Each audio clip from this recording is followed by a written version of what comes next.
Excellent JT Euro Métropole que vous retrouverez toutes les heures. Pierre Nuss, non moins excellent chroniqueur. Avec nous, ça va Pierre? Ça va très très bien, merci. Alors on va parler aujourd'hui du château des Rohan de Saverne, à ne pas confondre avec le palais des Rohan de Strasbourg. En fait, il y en a même 3 des châteaux et des palais des Rohan. Des Rohan? Oui, en Alsace, il y en a 3. Il y a le palais des Rohan de Strasbourg, le plus connu, celui qui est par-dessus l'île, le château de Moutsik, qui a été rénové par la famille des Rohan, d'où son nom, le château des Rohan. Il a été restauré avant la Révolution française, transformé en un palais d'été, celui de Saverne nous intéresse ce soir. On en voit l'entrée ici. Beau, hein. Il a été achevé au 19e siècle, en 1857, plus de 115 ans après le palais des Rohan de Strasbourg. Notez bien que l'un est un château, l'autre est un palais. La différence, est un palace sur l'île, un palace d'agrément avec une très belle terrasse où on faisait des bals. L'autre est quand même un château avec un édifice militaire non négligeable à la base. Enfin, c'est comme ça qu'on se l'imagine normalement, mais en fait, depuis le 18e siècle, il n'a de château que le nom finalement. C'est un château épiscopal à la base, c'est-à-dire C'est-à-dire que c'était le château de l'évêque de Strasbourg. Il faut savoir qu'au Moyen-Âge, les princes évêques de Strasbourg tenaient plus du général d'armée que du saint homme. Hein.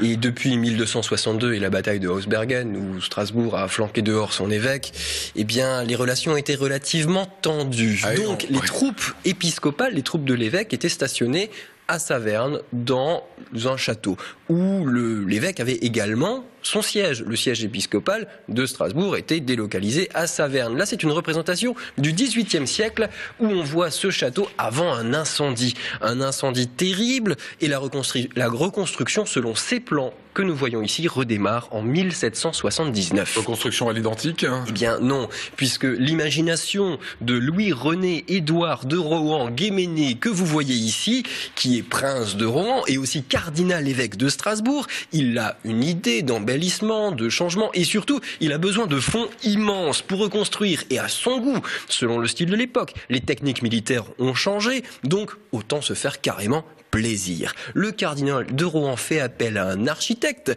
qui s'appelait Nicolas Alexandre Salin de Montfort, assez réputé en Alsace puisqu'il avait rénové quelques églises, notamment à Rosheim, à Weiersheim et à Merzwiller. Le cardinal de Rohan n'aura malheureusement pas le temps de profiter de son nouveau château. Eh bien, est-ce que vous vous rappelez dans les romans d'Alexandre Dumas, l'affaire des colliers de la reine, ça rappelle les Trois Mousquetaires. Eh bien, le dindon de la farce, c'était le cardinal qui a été exilé par la monarchie française. C'est lui qui avait piqué. C'est lui qui s'est laissé flouer par les faussaires. Et donc il a dû vite plier bagages et le château est resté à l'abandon à cause de ce collier fabuleux de 2840 carats. Ça fait rêver, hein. Mais la Révolution... Vous imaginez le nombre de voitures qui pourraient partir là?